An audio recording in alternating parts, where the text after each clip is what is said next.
What if you became the kind of person people don't just they, not a backup plan, not an option, but the standard? In a world addicted to speed, noise, and validation, there's something rare, almost untouchable, about someone who moves with quiet confidence, who doesn't beg for attention but commands it by presence alone.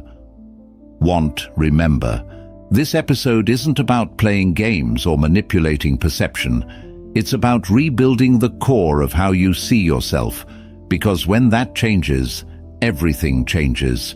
Respect, attraction, power. They don't start with others. They start with you. So if you're tired of being overlooked, if you've had enough of feeling like the second choice, listen closely, because these 12 keys aren't just for being seen as high value, they're for becoming it. 1. Know your value before anyone else does. Every person you meet carries a silent scale in their mind, weighing who deserves their time, their respect, their loyalty. But here's the hard truth.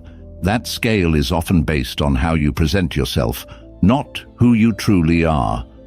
And if you walk into the world without having first defined your own value, others will happily define it for you, usually in ways that serve them, not you. Think about it. How many times have you downplayed your skills, your intelligence, your needs, just to fit in?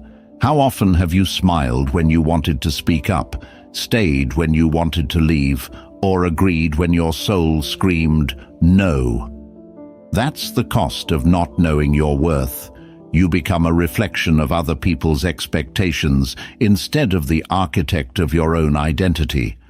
But knowing your value is more than confidence. It's clarity. It's not about telling the world, I'm amazing. It's about no longer asking the world for permission to believe that you are. When Marcus Aurelius wrote, "Your worth is determined by the value of your thoughts," he wasn't talking about shallow affirmations or ego-driven self-talk.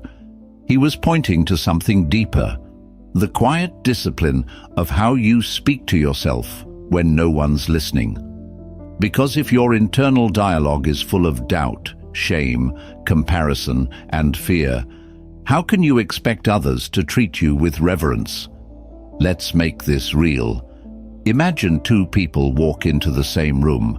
One person has achievements, talent, even beauty, but carries themselves with hesitation, looking for approval in every glance. The other may be simpler in appearance, quieter in demeanor, but moves with calm certainty. Who do you notice first? Who seems harder to shake? It's not always the one who talks the loudest or tries the hardest. It's the one who radiates self-trust. That's the real magnetism. That's what people respect, even if they can't explain why. Knowing your value also means being willing to lose what doesn't honor it. That's the part most people avoid, because it's uncomfortable. It means walking away from relationships where you're tolerated, not celebrated. It means leaving jobs where you're underpaid and overworked, because you know you're capable of more. It means enduring a season of loneliness because you refuse to settle for surface-level connections. But that discomfort is sacred. It's the birthplace of power.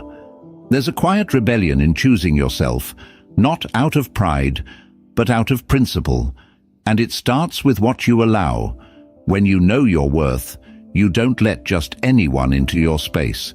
You don't offer unlimited access to those who haven't earned it. You don't keep proving your kindness at the expense of your peace. You draw the line, not with aggression, but with grace, and you honor it with consistency. And yes, some people will be intimidated by that. Let them be. You're not here to be understood by everyone. You're here to become so aligned with your truth that anyone who doesn't value it simply filters themselves out. So, ask yourself this: if I fully knew my value, what would I stop doing today? Who would I stop trying to impress? What would I walk away from, not out of anger, but because it no longer reflects who I am? These aren't easy questions, but they're necessary, because when you truly know your value, you stop playing roles that don't fit. You stop auditioning for love, approval, or belonging. You simply show up, fully, and those who are meant for you will recognize the difference, not because you demanded it, but because you embodied it. And that's where the transformation begins. 2. Stop shrinking to fit places you've outgrown. There's a silent kind of self-betrayal that doesn't scream. It whispers. It looks like biting your tongue in a room where your voice should lead.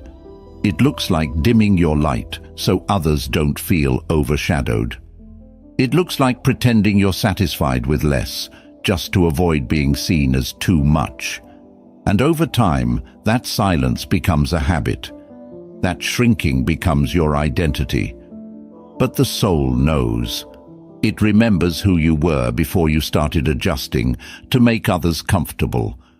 We don't always realize it, but much of our suffering comes from this exact pattern, forcing ourselves to remain small in environments we've long since outgrown. Maybe it's a relationship that used to feel like home, but now feels like a cage.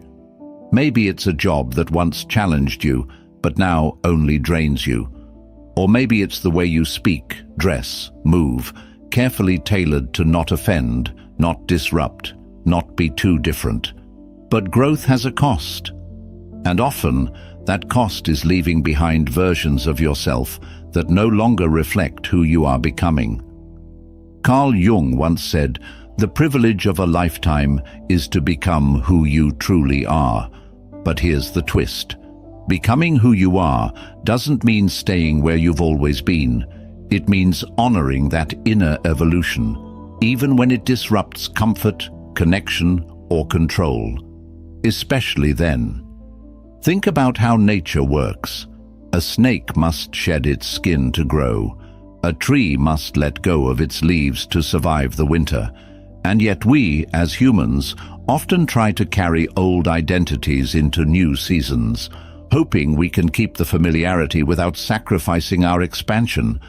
But what you're not willing to release, you'll eventually resent. Because staying in a place you've outgrown doesn't just stunt your growth, it eats at your self-respect. There's a difference between humility and hiding. One is rooted in strength, the other in fear, and many people confuse the two. They believe that playing small is noble, that being invisible is polite. But shrinking doesn't protect you, it erases you. And if you keep erasing yourself to be accepted, don't be surprised when the world forgets to see you at all. You teach others how to treat you by the way you treat yourself. If you consistently lower your standards to keep people in your life, you train them to expect the bare minimum from you. If you stay silent when you should speak, you teach them your voice isn't worth listening to. If you bend your values just to avoid tension, you make it easier for others to cross boundaries they should never approach. So here's the challenge. Where are you still playing small? What environments are you still clinging to because they feel safe, even though they no longer serve you? And more importantly, who could you become if you finally stopped apologizing for your growth? True alignment means stepping into spaces that match your current strength, not shrinking to match the comfort of your past. It means letting go of people who only love the older version of you, because the newer version has different standards. It means outgrowing mindsets that once helped you survive, but now keep you stuck. And yes, there will be loss. But not every loss is a tragedy. Some are necessary evolutions, sacred endings that clear the path for your real life to begin. Because when you stop shrinking, you stop seeking validation from places that never had the capacity to honor you in the first place. You stop dimming your light to fit into rooms you were meant to redesign, not adjust to. This isn't about arrogance. It's about authenticity. It's about choosing to live fully, even if it means standing alone for a while. Because the moment you stop shrinking, you start expanding into the person you were always meant to be. 3. Let go of the need for constant validation. Why do we crave to be seen so desperately? Why do we check our phones, our mirrors, our conversations, hoping for some sign that we matter? For many, validation becomes oxygen. Without it, they feel invisible. But the deeper you go into yourself, the clearer it becomes. Needing constant approval is not love. It's dependency.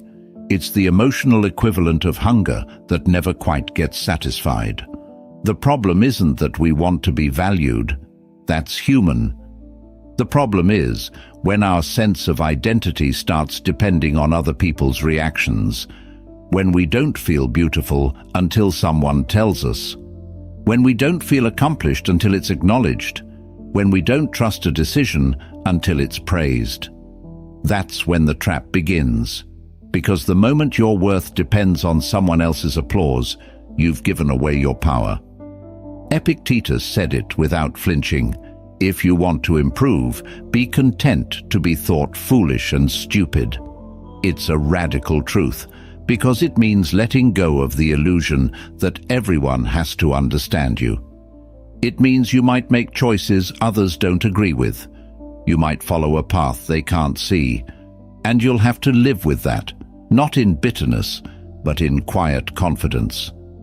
There's something liberating about not needing to be clapped for, about doing the right thing even when no one notices, about standing firm in your values when everyone else is bending. But this kind of presence, the kind that doesn't chase attention, takes inner work. It takes time to unlearn the habit of people-pleasing, to sit with the silence that follows when you stop broadcasting your worth and start living it privately. Here's the real shift. When you stop needing validation, you become more powerful, not less. Your energy becomes grounded, not scattered. You stop reacting to every opinion and start moving from a place of internal clarity. And people notice that. They may not say it, but they feel it. The energy of someone who no longer needs the room to cheer in order to feel strong in their stance. But let's be honest, letting go of validation is uncomfortable at first. It feels like rejection, like emptiness, like being unseen. And if you've spent most of your life being praised for being agreeable or attractive or successful, letting go of that external feedback feels like losing a part of yourself. But what you're really losing is the mask, the performance, and in its place, you find something far more enduring: self-trust. Start paying attention to your own behavior. When you post something, is it to express yourself or to be validated? When you help someone, is it from love or from a need to be needed? When you make a decision, is it based on your truth or on how you'll be perceived? The more honest you are with yourself, the more you can shift from performing to being. And here's the irony: the less you seek approval, the more authentic respect you attract. Not the shallow kind that depends on appearances, the kind that comes from people who recognize your strength. Not because you asked them to, but because you didn't. So stop chasing applause, stop explaining your worth, stop filtering your truth just to be liked. If you want peace, if you want power, if you want freedom, let go of the need to be validated. You'll be amazed how quiet life becomes, and in that silence, you'll meet someone you've been avoiding for far too long: yourself. 4. Set boundaries without feeling guilty. It sounds simple, doesn't it? Say no, walk away, protect your peace. But the truth is, setting boundaries isn't just about words, it's about worth. And if you've been taught that love means self-sacrifice, or that kindness means being endlessly available, then boundaries will feel like betrayal, not just to others, but to yourself. You're not weak because you find it hard to say no. You're not broken because you still feel the urge to explain yourself every time you choose yourself. That's conditioning. Years of silent programming that taught you your value came from being agreeable, from being liked, from being needed. But here's the truth most people avoid. If your love is only appreciated when it's given without limits, then it was never truly seen, only consumed. Seneca once wrote, "You must live for yourself. If you wait for others to live for you, you'll die waiting." And that might sound harsh, but it's honest. You can spend your life being there for everyone, answering every call, fixing every crisis, softening every blow, and still feel invisible when you need help. Why? Because people often get used to the version of you that serves them best, not the one that protects you most. Boundaries are the quiet language of self-respect. They're not walls, they're doors with locks. And you get to decide who has the key. You get to decide who gets your energy, your time, your presence. Not everyone deserves full access. Not everyone has earned it. And it's not cruel to admit that. It's clarity. Imagine your energy as currency. Would you hand out $100 bills to every stranger who asks? Of course not. But every time you say yes out of guilt, every time you overextend to avoid conflict, that's exactly what you're doing. You're spending your peace on things that don't nourish you. And in the end, that leaves you emotionally bankrupt, exhausted, resentful, and quietly angry at yourself for letting it happen again. The moment you set a boundary, something magical happens. The people who truly love you adjust. They may be surprised, even uncomfortable at first, but the ones who care about your well-being will learn to respect your limits. The ones who only valued your availability will slowly fade.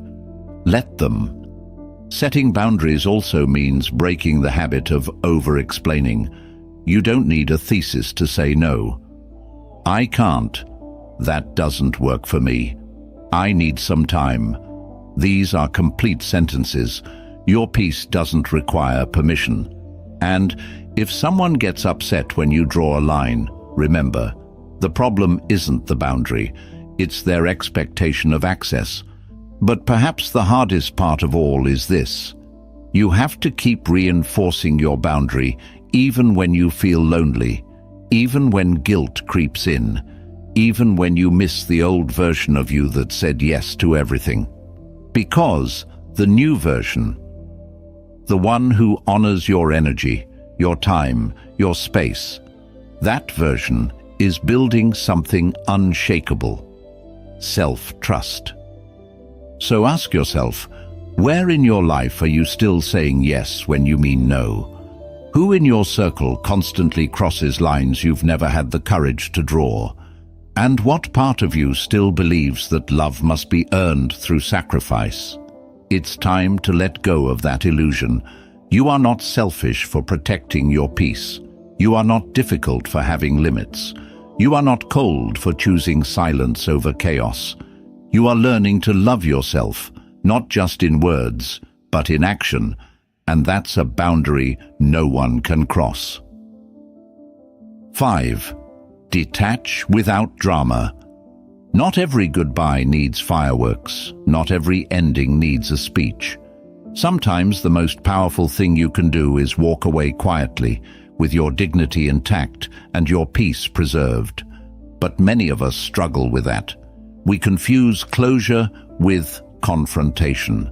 We think healing requires the other person's participation, and we carry this unspoken belief that in order for our leaving to be justified, it must be understood. But here's the truth. Detachment is not about proving your point. It's not about being cold or heartless. It's about choosing yourself, without needing to create a storm in the process. You don't have to destroy what hurt you. You just have to stop feeding it. Lao Tzu wrote, "When I let go of what I am, I become what I might be." Detachment is the space between who you were and who you're becoming. It's the sacred in between, and it often begins with silence, the kind that feels uncomfortable at first, but becomes clarity over time. Because once you stop reacting, once you stop explaining, you start seeing things as they are, not as you hoped they'd be.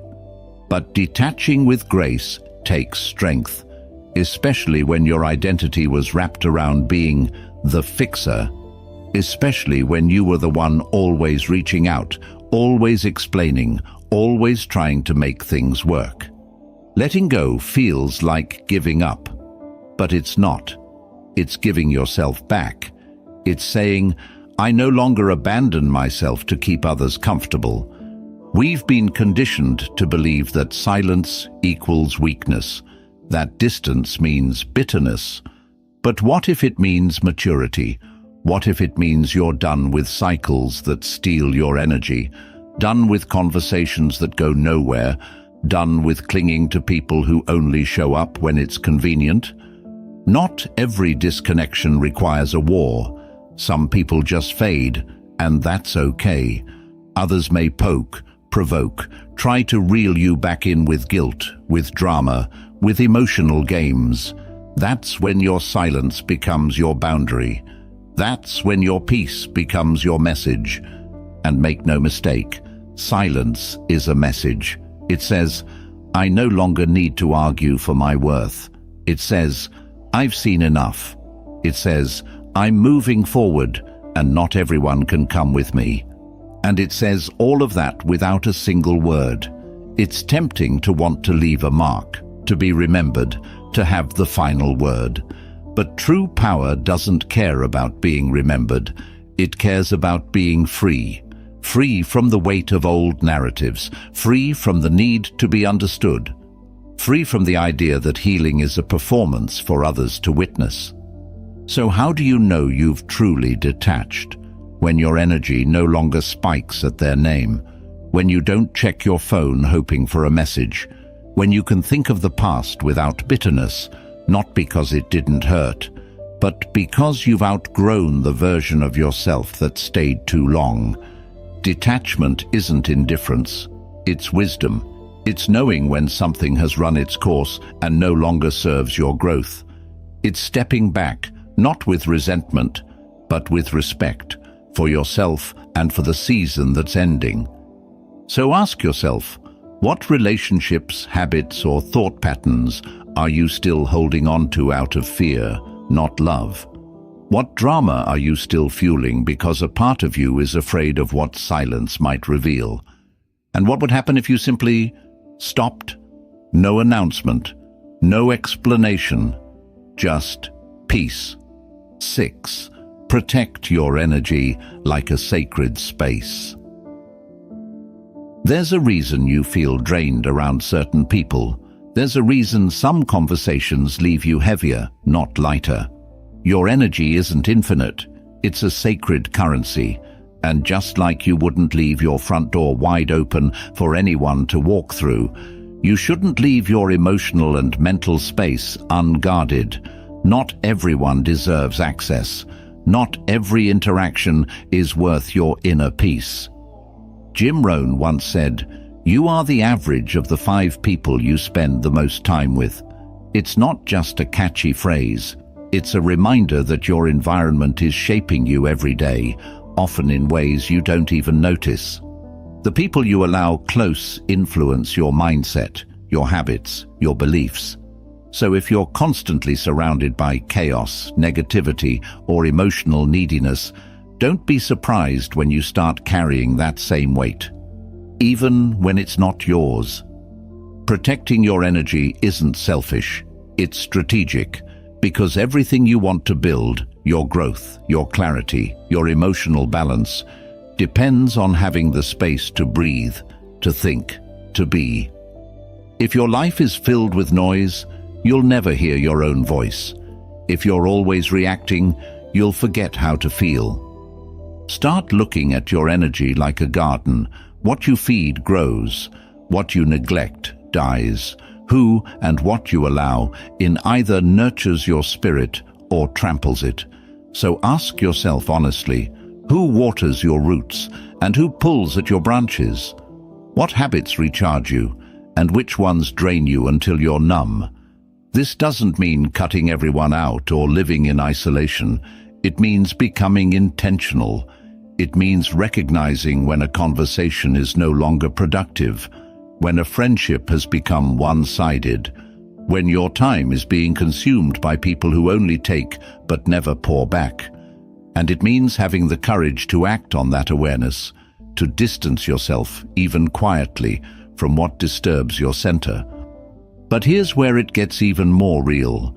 Sometimes the energy you need to protect yourself from is your own. The overthinking, the self-doubt, the constant guilt of not doing enough.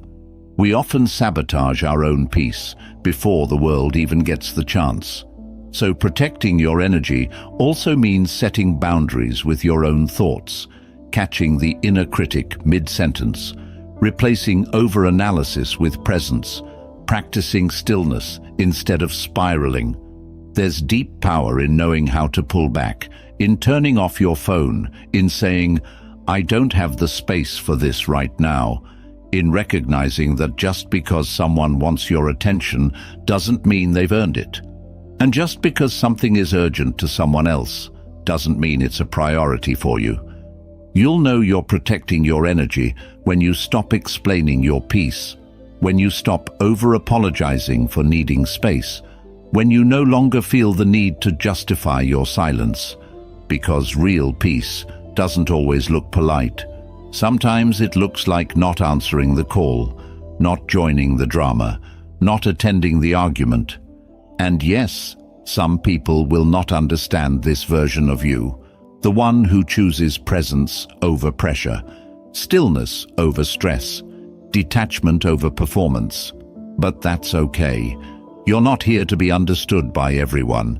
You're here to be well, to be whole, to be awake to what really matters. So the next time you feel that pull, that quiet urge to disconnect from what drains you, honor it. Don't second-guess it. That's your soul trying to protect the part of you that's still healing, still growing, still remembering that not everything deserves a response, not every fire needs your oxygen, and not every person deserves a front-row seat to your life. 7. Be okay with being misunderstood. One of the most painful truths in life is this: you can speak from the heart, act with integrity, show up with love, and still be misunderstood. You can be honest and be seen as arrogant, be kind and be seen as weak, be silent and be seen as cold. And no matter how carefully you try to explain yourself, some people will hear only what their wounds allow.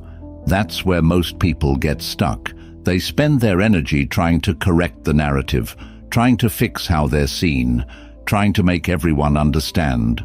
But the pursuit of being fully understood by everyone is not a noble goal. It's a losing battle. Because at some point, you have to decide, do I want to live a life of depth or a life of constant explanation? Nietzsche once wrote, "And those who were seen dancing were thought to be insane by those who could not hear the music." Not everyone is tuned to your frequency. Not everyone has the emotional capacity to interpret your silence, your passion, your detachment, your drive. Some people will mislabel your growth as selfishness. Others will see your healing as distance. That's not your burden to carry. There's a quiet kind of strength that comes when you no longer need to be understood to feel at peace. When you stop chasing closure from people who were never listening. When you realize that clarity isn't always a shared experience. Sometimes it's personal, internal, yours alone.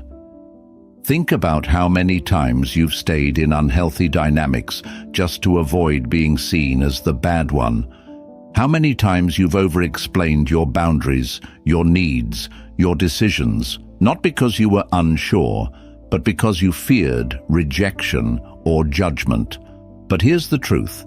People who need you to explain your worth will never truly see it. And people who truly see you won't need the explanation. Being misunderstood can feel lonely, but that loneliness is sacred. It's the space where you begin to trust your own voice above the noise. It's where your integrity matures. It's where your self-respect stops being negotiable. Because when you learn to live without the need for constant approval, you become unshakable. Your peace no longer depends on who gets you. And ironically, that's when the right people start to appear. The ones who hear your silence and understand its meaning. The ones who don't need a perfect version of you, just a real one. The ones who don't punish your boundaries but respect them without being told. But you'll never find them if you're still stuck trying to convince the wrong ones. So the next time someone misreads your actions, questions your path, or distorts your intention, breathe. Let it pass. You're not responsible for how they choose to interpret what they were never willing to understand in the first place. This is your permission to stop explaining your peace, to stop justifying your healing, to stop narrating your evolution for people who only listen when they feel centered in the story. Let your life speak for itself. Let your actions reflect your values. Let your silence protect your soul. The right people will hear your music, even if they don't understand every note. 8. Let your presence speak louder than your words. There's a power that doesn't require performance, a strength that doesn't come from how much you say, but from how you carry yourself when you say nothing at all. We live in a world where noise is everywhere. People talk to be heard, post to be seen, perform to be validated. But in that storm of voices, there's something undeniably magnetic about someone who walks into a room without demanding attention, and yet somehow has it. You've seen it before. That person who moves slowly, calmly, without needing to prove anything. They're not the loudest. They're not chasing the spotlight, but their presence settles the room. That's not an accident.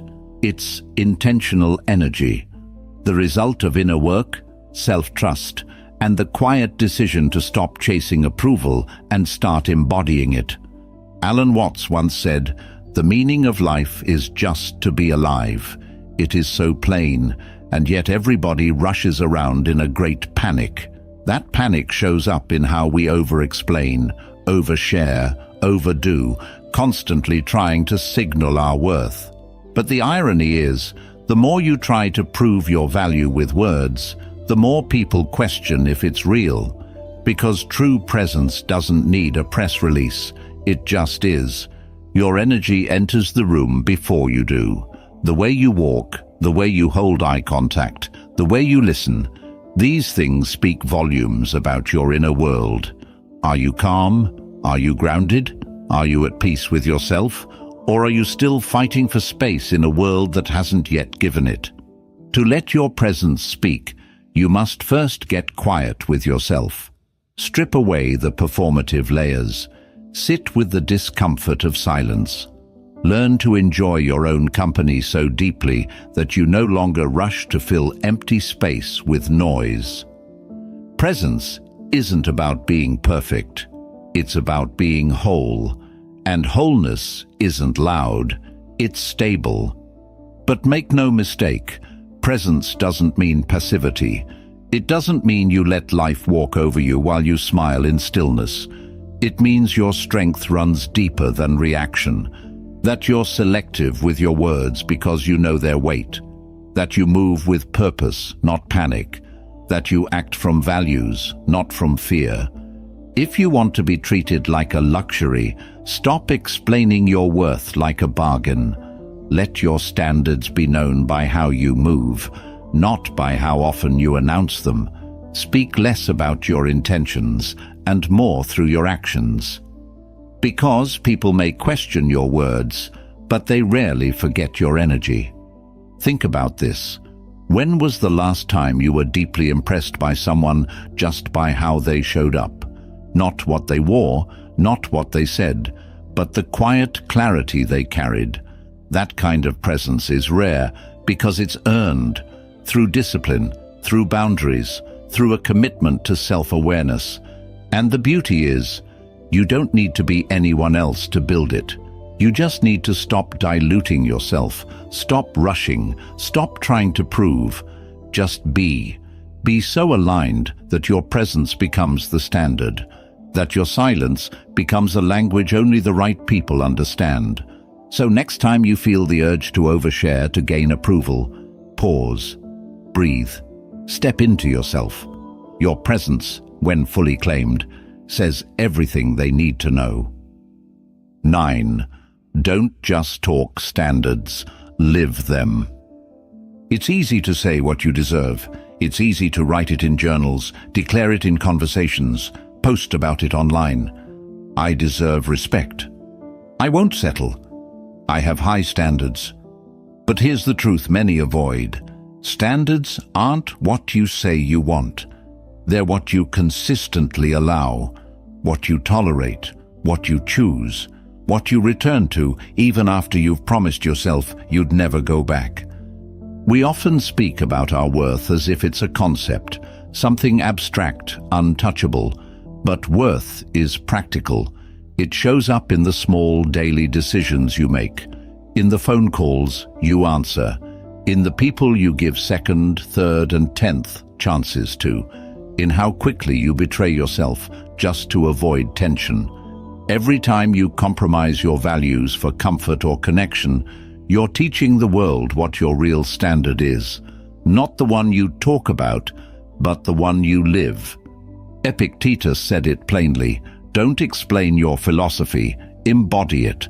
That means stop telling people what kind of treatment you expect, and start making it obvious through your actions. When you respect yourself deeply, you don't need to advertise it. It shows in how you say no, in how you walk away, in how you don't chase after anyone who treats you like an afterthought. But this isn't easy, because there's often a gap between what we believe and what we practice.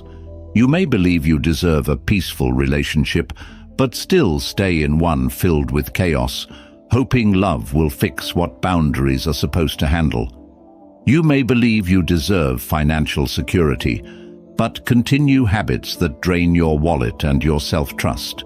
You may believe you deserve emotional respect, but shrink your needs because you don't want to seem too much.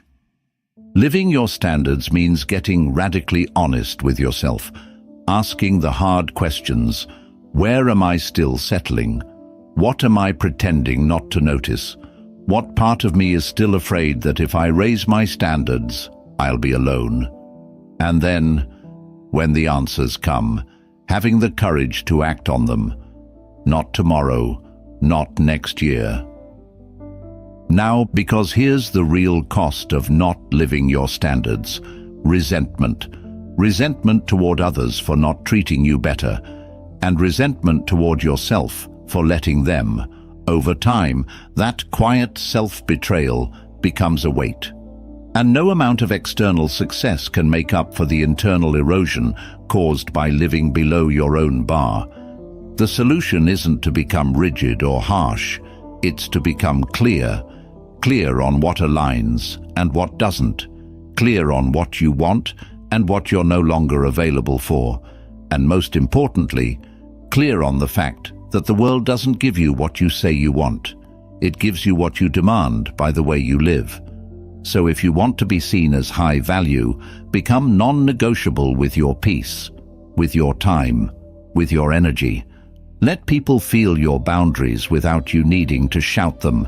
Let your daily choices reflect a deep respect for your own journey. Because when you live your standards, not perfectly but consistently, you no longer need to convince anyone of your worth. They'll see it, or they won't. But either way, you'll feel it. 10. Be unavailable to inconsistency. One of the most powerful decisions you will ever make is to stop entertaining half-effort. Because inconsistency is not confusion, it's communication. And people will always test your boundaries, not with words, but with behavior. If someone keeps disappearing and reappearing in your life, if they make promises in the light and disappear in the dark, if they give just enough to keep you hopeful, but never enough to feel safe, that's not a gray area. That's a red flag you've normalized. Being unavailable to inconsistency means refusing to participate in patterns that insult your intelligence and drain your spirit. It means you no longer accept breadcrumbs when you've made it clear that you bring the full table. It means you stop rationalizing emotional instability just because the highs are intoxicating. Because at some point, you have to ask, why am I making room for people who only show up when it's convenient for them? Seneca once wrote, "It is not that we have a short time to live, but that we waste much of it." And we do, especially when we keep emotionally investing in uncertainty. We waste time waiting for mixed signals to become clear.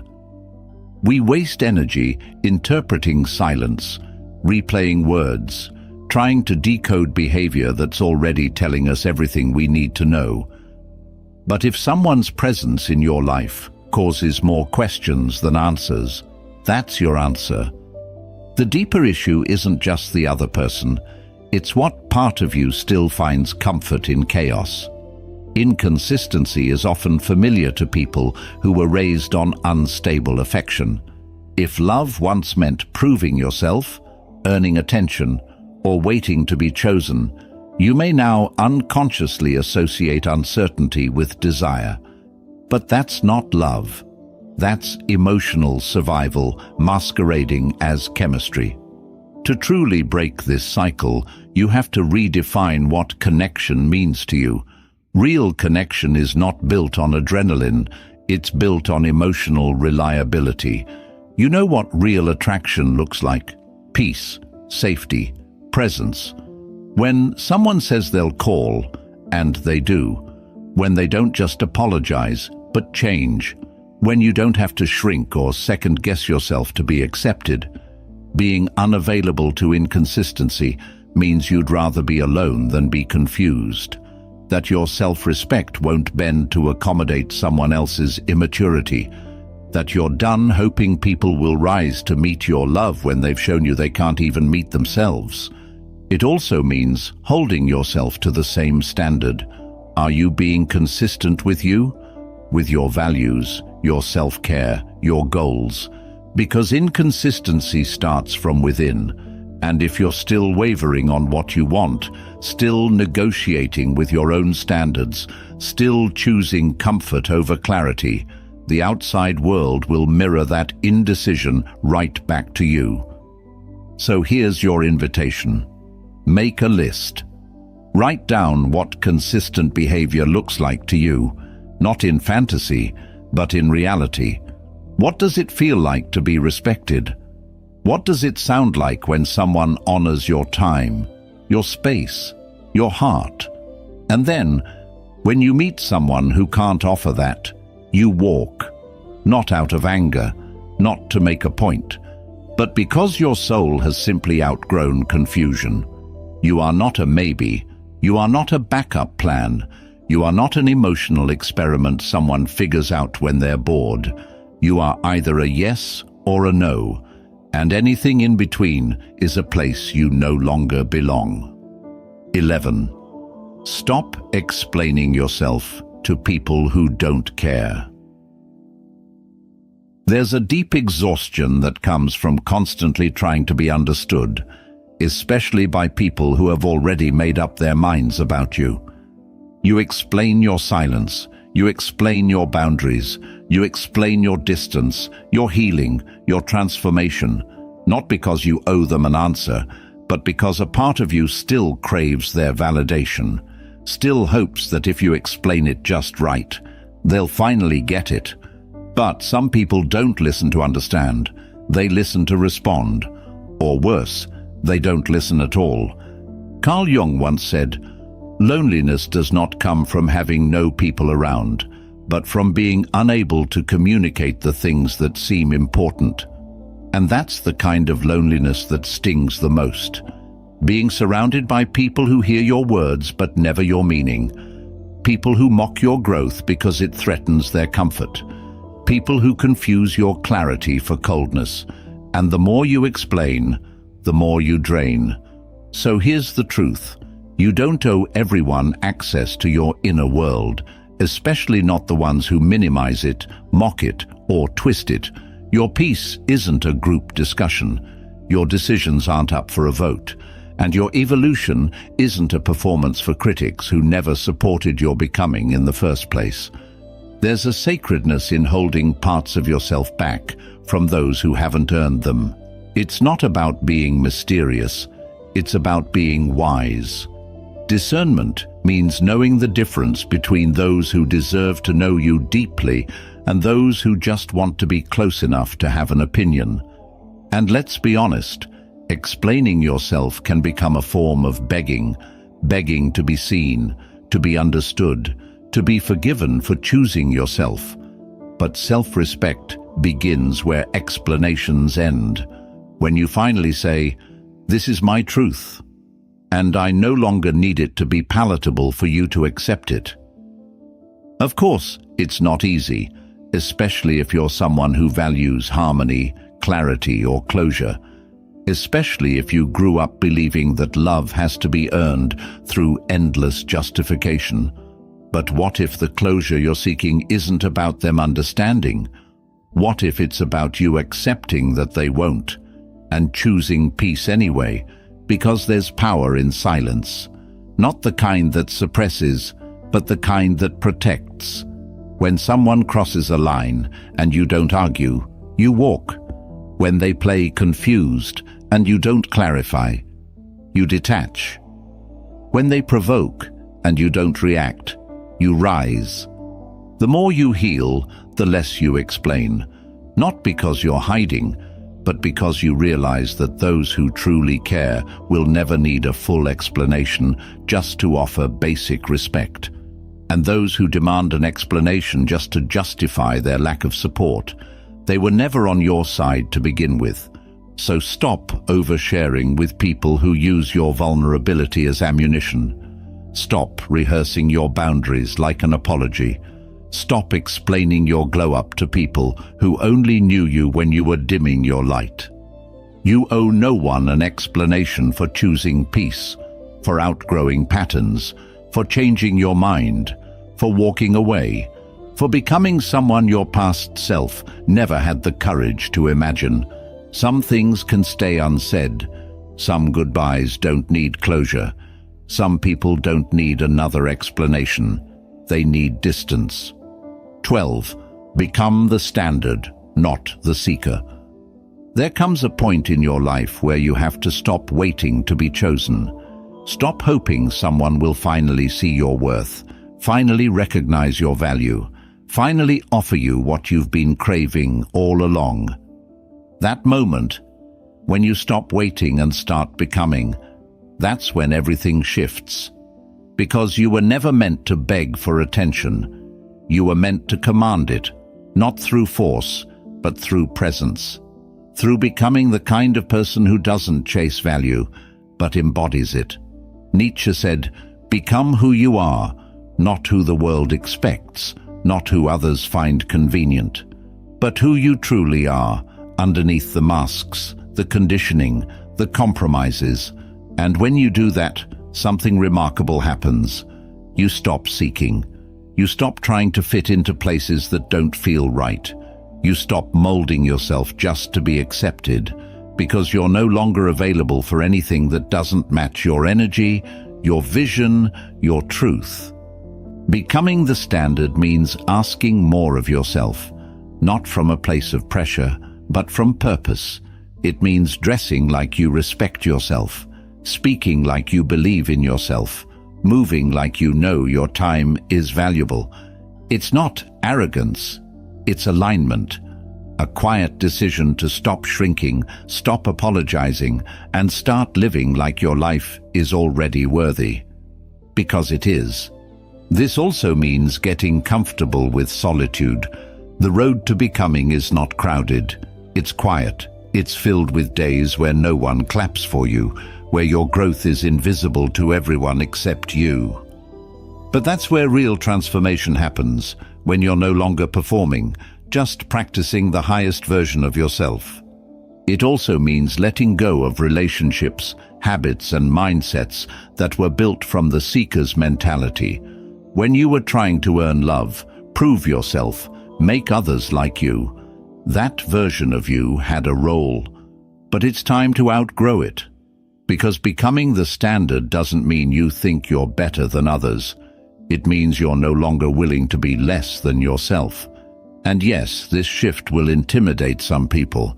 They'll say you've changed, and you have. They'll say you've become distant, and you have, from anything that tried to keep you small. But the people who are meant for you, they won't be repelled by your growth. They'll be inspired by it. They'll rise to meet you there or respectfully exit. Either way, you're not chasing. So take a moment and ask yourself, if I were already the standard, how would I speak?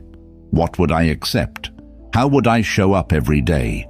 Start doing those things, even if it feels uncomfortable, especially then.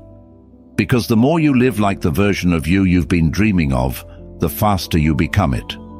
Not in theory, in reality.